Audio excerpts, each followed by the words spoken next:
Greetings to everyone that's watching me now. I am Emeka Sri, barrister and solicitor. I am the chairman of the Biafra project, which we now describe as Biafra Project Phase 2. What we mean is that this Biafra independence project has entered into the second phase. The first phase has been accomplished, and that is the awareness creation phase, starting from 1999 or thereabout, when Chief Raf Wazirike started with his members, MASOP, up to the time when we came in. So they have created awareness. Nnamdi was his disciple and later joined us when we gathered the elders together and created the body known as Indigenous People of Biafra. Nnamdi joined us and also continued with awareness creation through the Radio Biafra. So these people have helped a lot. They have created awareness. But after the creation of awareness, what next? That is the issue. Biafra independence struggle has been preached to all parts of the world. And what is the next? The next now is what we are calling Biafra Project Phase 2. And what is this Phase 2? Phase 2 is the creation of Biafra within Nigeria as a regional government. The creation of Biafra within Nigeria as a regional government, just like Scotland governs itself within Britain. So also Biafra shall govern itself within Nigeria. And we are telling people that we are still Nigerians. Yeah, many people out of zeal, lack of knowledge, they say they are no longer Nigerians. And I have seen people destroying their Nigerian passports and talking against Nigerian government. That is not right. Now, we are still Nigerians, but we are Biafrans living in Nigeria, seeking for independence. Just like Scottish people of Scotland, they are British, but they are seeking for independence from Britain. They cannot say they are not British because they are looking for independence. In the same way, we cannot say we are not Nigerians because we are looking for independence. No, we are still Nigerians. And we must respect Nigerian law, respect Nigerian government, respect constituted authorities. We should not abuse them or insult them or provoke them. No, that's not how to go about it. So we, the people who believe in me and believe in my team, we believe in the legal methodology, the method of due process to get Biafra. And it consists of the judicial, the political, and diplomatic processes. And we are getting it. Today we signed the legal instrument creating and activating the customary government of Biafra. Now, we have set all the structures in place. We have put them in place. And we will continue in this way until we attain the independence that is our goal.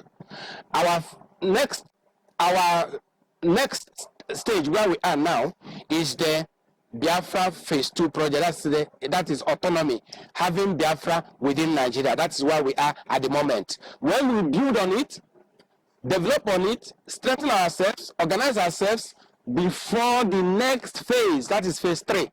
That is when there will be a referendum to decide whether we shall pull out entirely from Nigeria or still remain. It depends on what the Biafrans decide at that time. But for now, we want to have Biafra within Nigeria at the moment, and that is the regional government of Biafra. Today, we signed the legal instruments activating the customary government of Biafra. Now, I signed it, was created by the law firm Emeka Chambers as a legal instrument.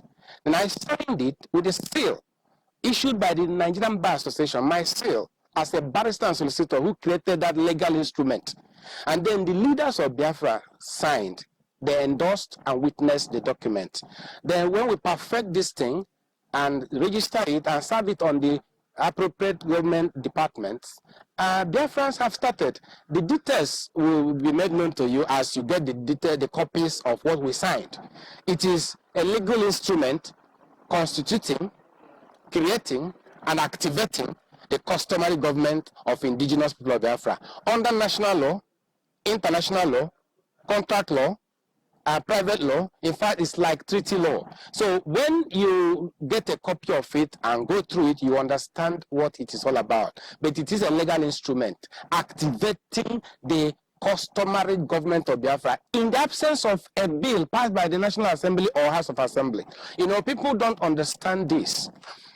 People, we were waiting for a House of Assembly to pass the customary government bill into law, just like Sharia bill was passed into law by their House of Assembly. But in the East, no House of Assembly is willing to help us to pass the customary government bill into law. Therefore, we now use another legal system, another legal method, another strategy, a legal instrument that creates a customary government. Well, when you go through it, or when you get it, you see what it is all about.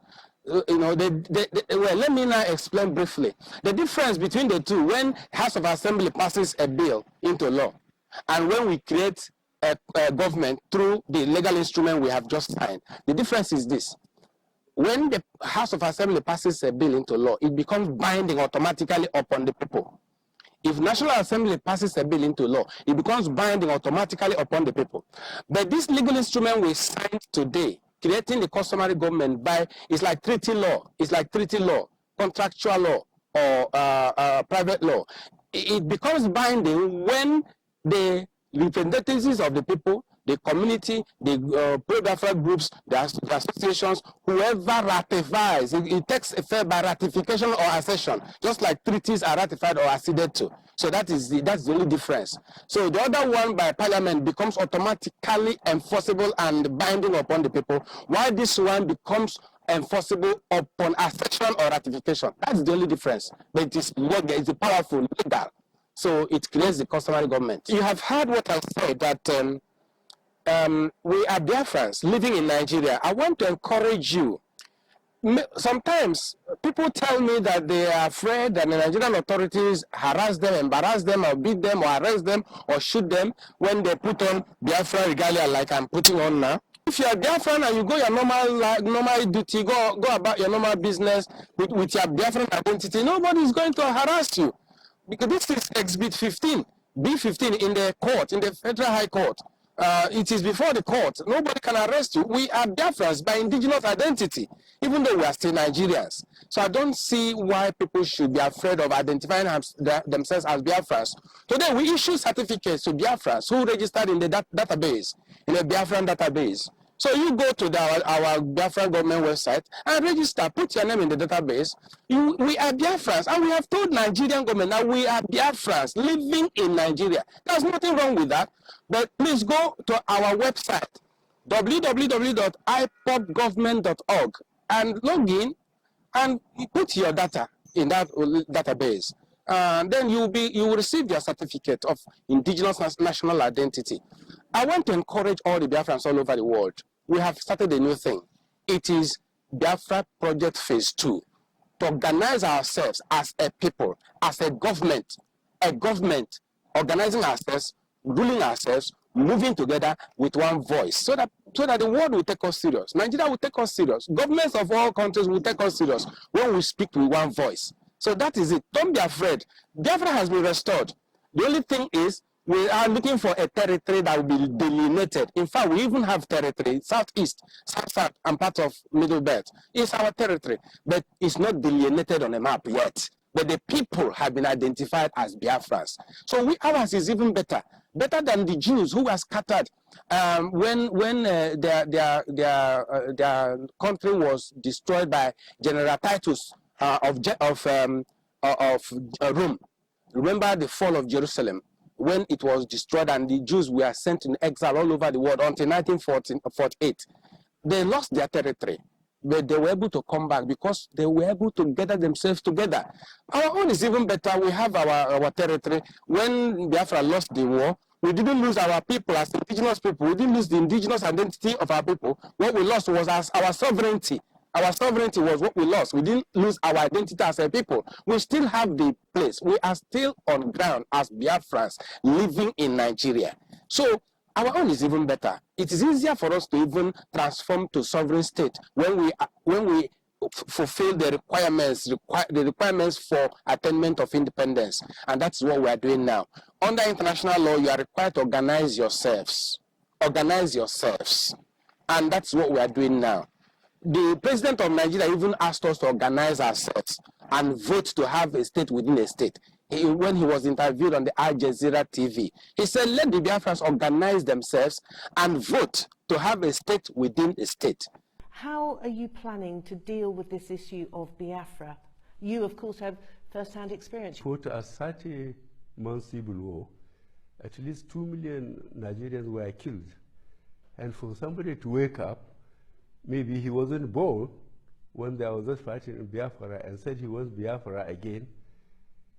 We have multi-party democratic system now. Let them organize themselves and vote for to have a state within a state. So we are organizing ourselves, and that is the process we are doing now in Biafra Project Phase 2. Please be part of what we are doing. Stop kicking against one another. Stop fighting against one another. Be part of the Biafra Project Phase 2.